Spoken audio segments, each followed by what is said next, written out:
What's up, Nature Freaks? What's going on, Nature Freaks? Dave and Jeremy back again. We're in the studio today. We're going to be discussing the carnage of the Everglades. That's right. He's talking about the effects of roadkill that may or may not be affecting the snake population in the Everglades.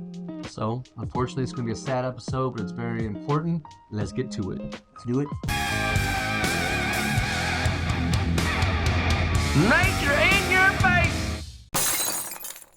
All right, so typically when people talk about destruction in the Everglades, they think about agriculture, invasive species, unfortunately we all know that, and even poaching. Yeah, but we believe one of the main reasons that snakes are disappearing in the Everglades is due to roadkill vehicles. Roadkill? Yeah, vehicular homicide. That's right. So, road cruising is a really popular way to find reptiles. So, roads that have been cut through habitat via desert, swampland, forest, snakes and animals travel, they move across the road, they're exposed, you go out there at night when they're active, boom, you can find them. But if you're not looking for these animals, you could accidentally run them over, or a lot of people, they do it on purpose. That's right. And we have, I like to say we have trained eyes. I mean, we'll be driving down the street, even in the winter, and you see a sticker, a bungee cord, my eyes automatically lock on it because I'm just so used to looking for snakes. A lot of people that are driving down these roads, they're not hitting them on purpose. They just don't see them. And we see the tiniest snakes, but it's sometimes so obvious. I've seen snakes that are 3 or 4 feet long, as thick as your forearm, and they're splattered on the road. It's obvious that people saw them, they just don't care. Right, yeah. And so, obviously, we're not talking about the teeny microscopic snakes. That you're not going to see those anymore. You got to have the eagle eyes and be looking for them. And roadkill is part of life, unfortunately. It is. As cars go down the road, deer, people hit deer. Right. You're not going to avoid the road, you're going to get slammed. But the snakes, unfortunately, they are seeking the road for heat. So they're laying there, they're drawn to the road. And the Everglades is a national park, and it's meant to be a protective, land, wetlands for all these animals that live there. And so it's kind of crazy to see how many dead animals you can find in one night. It's heartbreaking for us. I mean, it's terrible. This is no exaggeration. One time there was a light rain down in the Everglades, and I counted more than 200 dead snakes on the road. I mean, you could barely even drive more than a few miles an hour without running over snakes. It was horrible. A lot of those snakes are also on the move. They migrate. They cross the road. There might be swampland on the opposite end of the road. They might go there to look for food. They might go there to find an area to breed. And the carnage, like you said, is just horrible. We've seen hundreds upon hundreds of dead snakes in the Everglades. And we're not trying to be like overly emotional or dramatic. We are animal lovers. We love nature. We do love snakes. That's just our thing. But it's just crazy that why would you want to go to the Everglades, see beautiful wildlife, do some amazing fishing, because you drive down this road to get to Flamingo. You can put your boat in. You can go do some awesome fishing. You can do camping. But why would you want to destroy any part of it? That's right. You know what? We're going to ask you guys. We're trying to figure out a solution. How do you prevent snakes from being killed on a road? We were thinking of anything from some kind of a barrier that the snakes can maybe build a tunnel that they can go underneath, or perhaps putting some kind of signs in there that warn, hey, snake crossing. Would that help? I don't know.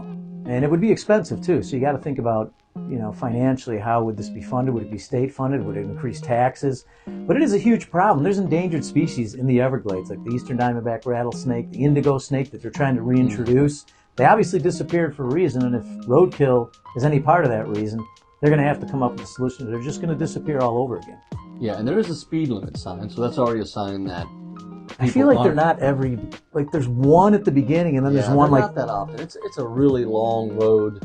40 miles long from Flamingo to Anhinga to Flamingo, which is the entrance of the South Everglades at the Visitor Center, all the way to the end where you get to the boat ramps at the Flamingo Bay dock, where people camp. And during the day, you have to pay to get into the Everglades until nighttime, and then it's free all night long. You can go in there.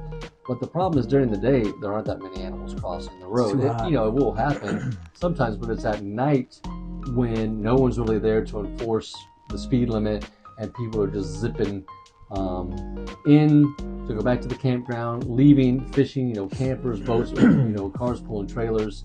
So it's pretty sad. But, here's the biggest issue, which is mind-blowing, If you see a snake in the road and you stop and pick that thing up and move it out of the road, if you got caught doing that, you could get in huge trouble. You could get a fine even for touching an animal in a protected area. But if you run that thing over, no one cares. No one cares. And it happened to me.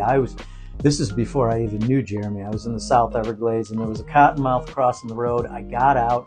I did have a hook. You're not supposed to have a hook in the Everglades. I wasn't using it to collect. I always have a snake hook because I often hurt. Well, took it out from under the seat. I moved it. There just so happened to have been an FWC officer. He pulled up behind me. He saw me hook the snake and move it, and he had me there for a half hour. He had backup. They were going to arrest me because I moved a cottonmouth out of the road. I tried to explain that to him. He did let me go, fortunately, without a fine or obviously arresting me. But that is ridiculous that you can't help a snake and you could just let them die and no one cares. Yeah, and it could be anything. A turtle, a frog, even, they don't want you touching anything. But the fact that you could run it over, even if it was an accident, I get that. Why would you get in trouble? But so many people are doing it on purpose. And there's been universities that have proven people hit turtles and snakes on purpose by putting the fake rubber ones on and out the road. People run them over. And then even more unfortunate is the Beres Python, the invasive species, which more than half of the lay people that are there, they can't identify a single snake. So if they see any maybe dark colored snake, they think they're killing pythons that are supposed to be in the Everglades, and half the time it's just a native species. Yeah.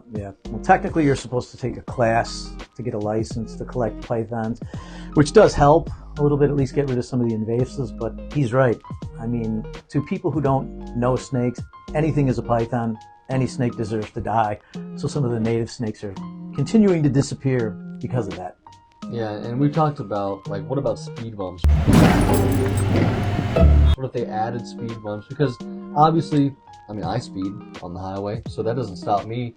I don't speed on that road because I know there's snakes. But a speed limit sign is not going to stop people.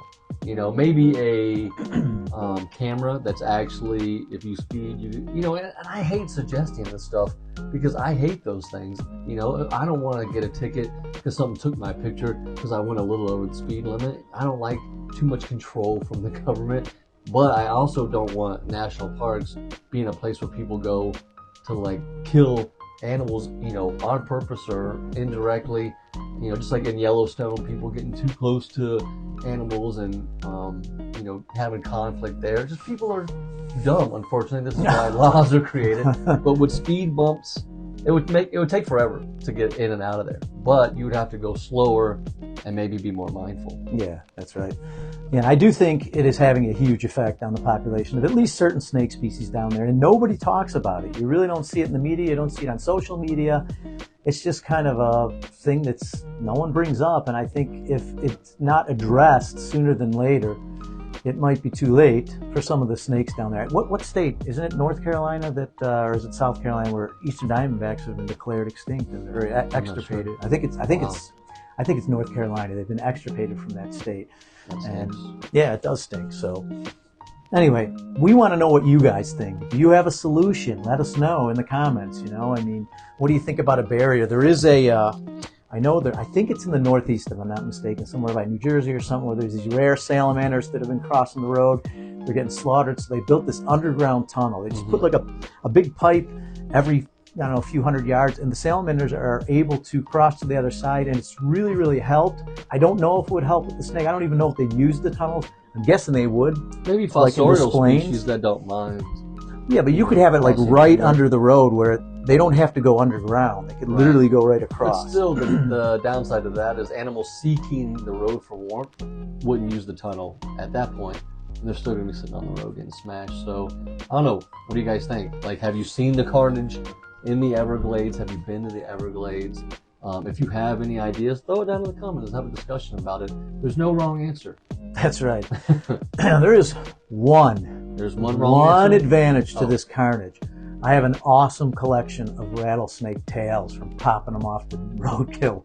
Not a reason to want roadkill, but I got a pretty darn outside good the Everglades. I got 11 rattles. Yeah. That would still be illegal. Yeah, it would.